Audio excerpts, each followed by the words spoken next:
Hello everyone, welcome to my channel English Crossroad. In this video, we will see the textual exercise of the poem A Concrete Example, which is the second lesson of Unit 1, Wit and Wisdom of Class 8 Poorvi textbook. In my previous video, we have seen the poem explanation. I hope you have understood it. Today we are going to dive deeper into the exercise. So let's get started. Yeah, so first one is complete the following summary with exact words from the poem. One example has been done for you. Share your answers. Okay, so I have already written the answer so that it can consume your time. The poem describes Mrs. Jones, the speaker, next door, neighbor. Neighbor is the first one. Who has a unique garden filled with, what is filled with her garden? Stones. Her garden includes a peculiar path, a pond, and a rockery along with an unusual sundial that she finds charming. Mrs. Jones plants tiny, delicate plants between the stones, which the speaker thinks must be so small that they are planted with a pin. One day, Mrs. Jones invites the speaker to see her garden, and they discuss about a flower that is Mrs. Jones' treasure. When the speaker asks where the lovely flower is, Mrs. Jones says that the speaker has been standing on it all along. So this is a summary of the poem. Select the correct option to fill in the blanks for the following sentence. The tone of the poem is mocking, humorous, mournful, amusing, or light-hearted. What is the answer? It is humorous. It is amusing. And also it is light-hearted, isn't it? So these three are our options correct. 2, 4, 5. So 2, 4, 5. So our option D is correct. The speaker in the poem is, who is the speaker? Mrs. Jones, the poet, a gardener, or a child? Who is the speaker? The poet is speaking about Mrs. Jones now. So the speaker is the poet. The rhyme scheme of the poem is, this we have already discussed. What is it? A, B, B, C, C. We know the ending rhyming words we are getting for first and second and same. Isn't it? Third and fourth is same. So it is B. Fifth and sixth is same. So it is C. A, B, B, C, C. This is the rhyme scheme of the poem. Now complete the following sentence by choosing the correct answers given in the bracket. The poet uses the word stones in all stanzas in order to emphasize her obsession with a stony garden or pride in gardening skill. No, that is showing her obsession with a stony garden, isn't it? She is having an unusual garden. It is her obsession, her like for the stones, and that is why she has prepared a garden with the stones. The poet uses imagery to describe the features of the garden that help readers dash understand Mrs. Jones' love for plants or visualize the garden's peculiar nature. Is it showing her love for plants? No, we can't see there much plants, isn't it? So what is it? Our answer is visualize the garden's peculiar nature. That is stone garden. So it is showing the visualization of garden's peculiar nature. This is the answer. Pick examples of alliteration from the poem. This also we have done in the lesson explanation, isn't it? Poem explanation we have done. Alliteration means what? The words that starts with the same consonant sound. See here, path and pond. Pa sound, isn't it? So path and pond. Puts, plants. Pa. Pa sound. Pa sound here. So small. So and small. So these are some examples of alliteration, isn't it? Now next is, a refrain is a repeated line or phrase that appears in each stanza. Each stanza that you see, what is a refrain? It is a repeated line. That means the line is repeated again and again. Okay, line or phrase. Repeated line or phrase that is repeating again and again. So identify the refrain from the poem. Now see which line is repeated here. My next door neighbor Mrs. Jones. Again here you see my next door neighbor Mrs. Jones. Here second is different. Has got a garden full of stone, put little plants. So what is repeated here? My next door neighbor's Mrs. Jones. This is a refrain. You see in the third stanza again, my next door neighbor Mrs. Jones. So in all these stanza, this is repeated. So this is the refrain used here. Irony is a literary device that emphasizes the difference between what is expected and what actually happens. That means we expect something else and something else is happening. It often involves a situation where the outcome is the opposite of what is expected. That means what we are thinking, it is not at all happening. Something else is happening.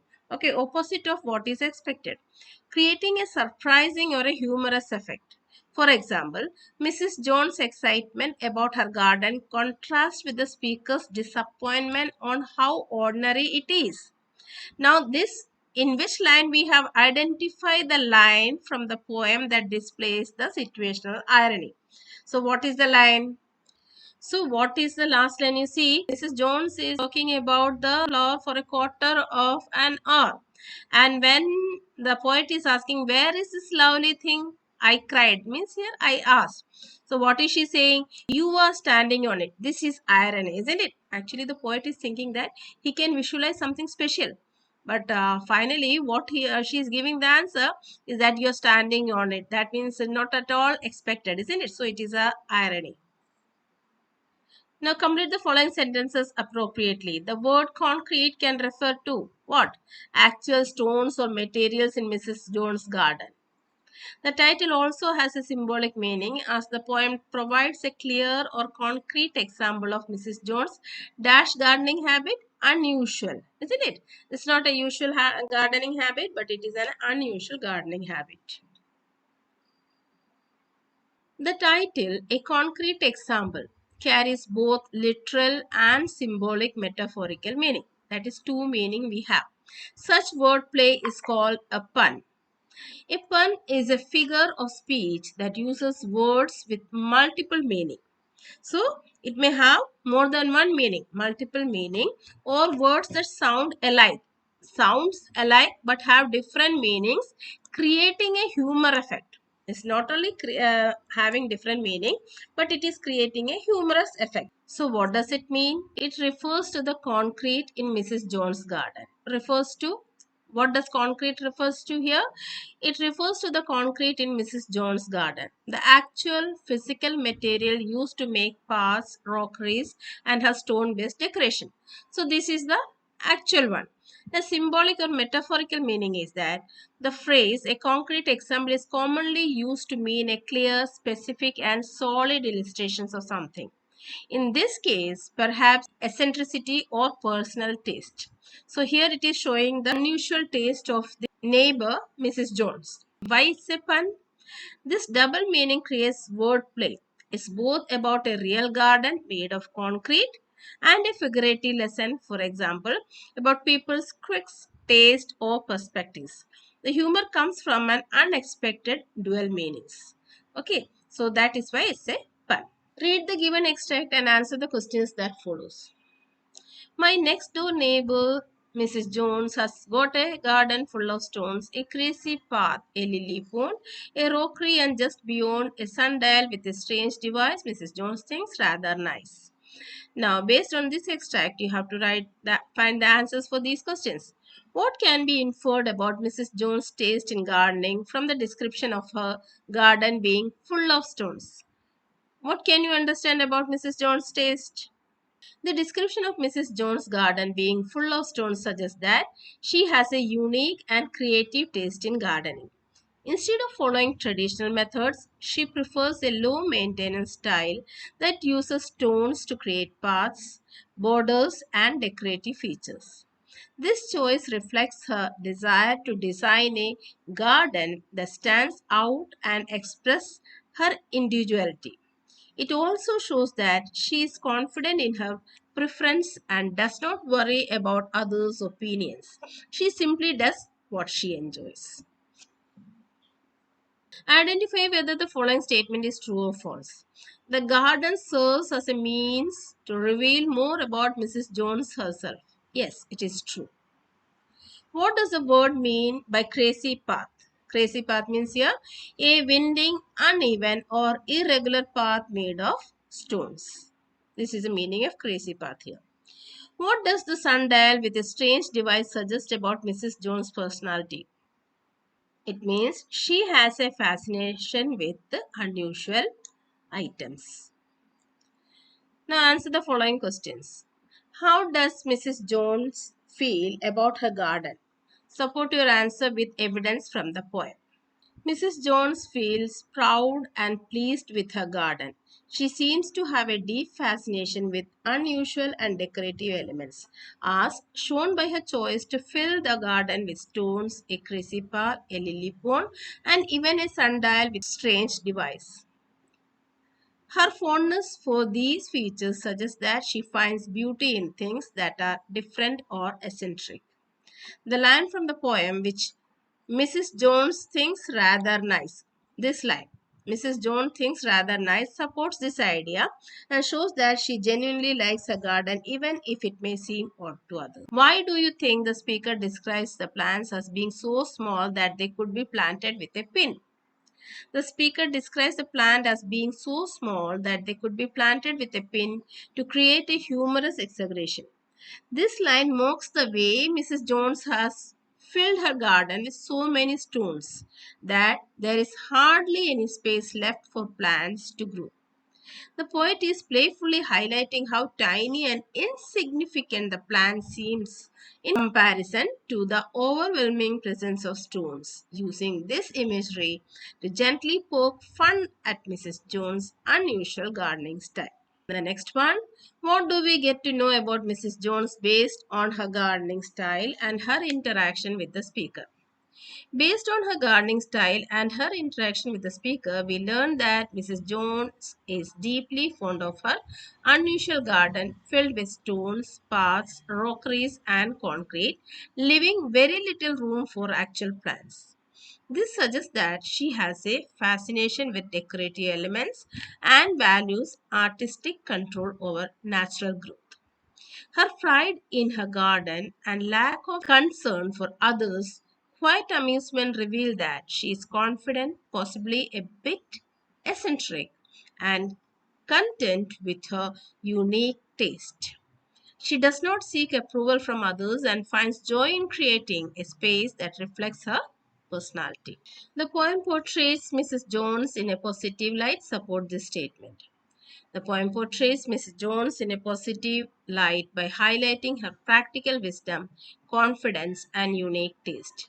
She is shown as a strong and capable woman who is not afraid to follow her own style, even if it is different from others. Her decision to fill her garden with stones and delicate plants reflects her creativity and independence. Rather than conforming to conventional gardening norms, she reshapes her environment to suit her preferences, showing that she is both practical and assertive. What does the poem tell us about the way people think differently about the world around them? The poem shows that people see the world differently and have their own unique tastes and opinions. Mrs. Jones finds her stone filled garden pleasant and charming, while the speaker finds it unusual and even strange. What seems beautiful and satisfying to Mrs. Jones appears odd to the poet. This contrast highlights how individual perspectives shape the way we view things around us. It teaches us that it is okay for people to have different likes and preferences, and that beauty is often a matter of personal opinion. Now let's just learn. Select the appropriate word from the bracket that correctly replaces the underlined word in the sentences from the text. A sundial with a strange device. Now you have to find the word from this which means strange. Unusual, peculiar, new, rare. Strange means peculiar. Which Mrs. Jones thinks rather nice. What is nice here? Is charming. They are so delicate. Delicate means fragile. Where is this lovely thing I cried? Here it is exclaimed. So these are the Word meanings. The sundial is referred to as a device in the poem. Work in pairs to infer the meaning of device. That means meaning of device you have to find. Share your thoughts with your classmate. Multiple meanings depending on the context, isn't it? In generally we say device as for a tool or a gadget or a piece of equipment made for a particular purpose. We are saying device. Like example, a mobile phone is a communication device. In literature or art we can say artistic device or literary device, which refers to a technique used to achieve a particular effect. Like alliteration we have seen now in this poem, isn't it? Alliteration is a poetic device.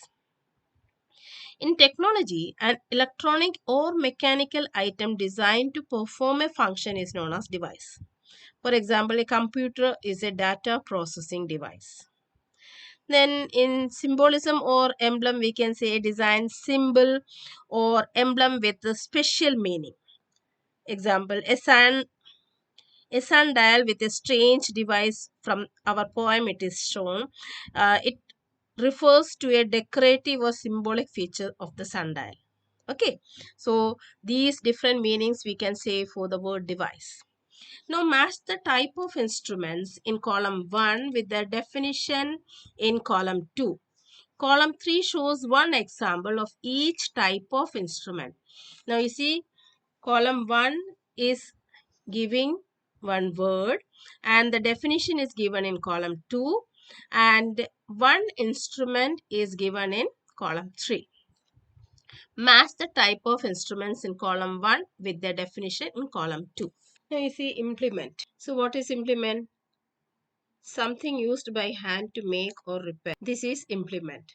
That is, we are using, example is spade, knife. Tool. What is tool? Something that works on being moved by hand. This is called tool. This tool and example is hammer. Equipment. Equipment means a set of necessary items for a particular purpose. This is called equipment. Example is cricket bat, helmet, batting gloves, etc. Appliance. What is appliance? Something that is electrical and is used to do work in the house. So this is called appliance. Example, mixer grinder. Gadget. What is gadget? Something small that is mechanical or electronic. This is gadget. Example, mobile phone, laptop. Now complete the table by making new words in column 1 using the hints given in column 2. Replace the first letter of the given word to create new words. Like you see nice. Nice. Change N. You can make D. Dice. Isn't it? Nice. I changed N and I made it D. Dice. What is dice? Cut into small pieces. Now grain that we cook. What is that grain that we cook? That is rice. Isn't it? R-I-C-E, rice. Plural of mouse. Plural of mouse is M-I-C-E, mice. Bad habit. So what is it? V-I-C-E, vice. Bad habit. So we got the answer for this. Now column 2, soil. Again we have to see here, we have changed nice N, we changed the N, dice, then rice, then mice, then vice. Similarly, this one, soil is given. Now we have to make new words by changing the first letter. Heat something. What is it? Heat something. Boil. B-O-I-L. Boil. Work very hard. What is it? T-O-I-L. Toil. Length of fire in a circle. What is it? Coil. C-O-I-L. Coil. Sheets to wrap food item. What is it? Foil. So, boil, toil, coil, foil. Now, next is listening activity. This your teacher will be reading in the class and you will be writing about it. Right, you will be attending the answers. Next is speaking. The speaker of the poem might have felt sorry for stepping on Mrs. John's floor. When we make a mistake, we must express regret and apologize for our action. When we apologize to a friend or a family member, we use informal language. Means we will say sorry and so and so. We will not be very formal there. Now you have to apologize in different situations. Different situations are given here. You can practice it in the class with your classmates. Okay. You can use the phrases like I'm sorry about, I'm really sorry, please forgive me, sorry I didn't mean to. So all these phrases you can use to ask apology. But on the other hand, if you're making something mistake to some officials, authority like a principal or a teacher, then you cannot say sorry I didn't mean so and so and so. Then there we have to use formal. Your phrase should be I'm extremely sorry for, I promise it won't happen again, I owe you an apology for, I will do my best not to repeat it. So this type of phrases we'll be using for formal apology. Informal we can say, oh I'm sorry dear, and so we can say, but for the teachers and principal we can't say so, isn't it? Now next is, let us write, you are a member of the nature club of your school. Draft a notice informing the students of class 6-8 about the inauguration of the herb garden. Okay, so do you know how to write a notice? So what is the format of the notice? First we have to write the name of the organization, isn't it? Which organization is giving the notice, that which is publishing the notice, that organization name. Then we will write the word notice, here date, then title of the notice, means a topic. What is the topic you have to write? Then body of the notice. In the body of the notice you should remember that you have to mention all this. You mention the purpose of writing and the date of the event, time, venue, and any other relevant information, and whom to contact, when and where. All this information in very short you have to write as the body of the notice. You have to use formal language in the third person form. And remember, always keep the notice in a box. And finally, we will write our name, sign, and class. This is the format of writing a notice. So I will show you one sample. So here you can see Nature Club of Green Valley School. This is the name of the institution. Then the word notice, then date, inauguration of the herb garden. The Nature Club is pleased to announce the inauguration of the herb garden for grades 6 to 8. Students are invited to join the ceremony on 2nd August 2025 at 9 a.m. in the school garden area. For more information, contact Mrs. Reena Datta, Nature Club in charge, in the biology lab during lunch break. Sanjana Sharma, Nature Club member, class 8C. So this is a format of writing a notice. So with that, we completed the exercise of this lesson. I hope you have understood it. And if you have any queries, please write in the comment box. If you like the video, please like, share and subscribe. Thank you.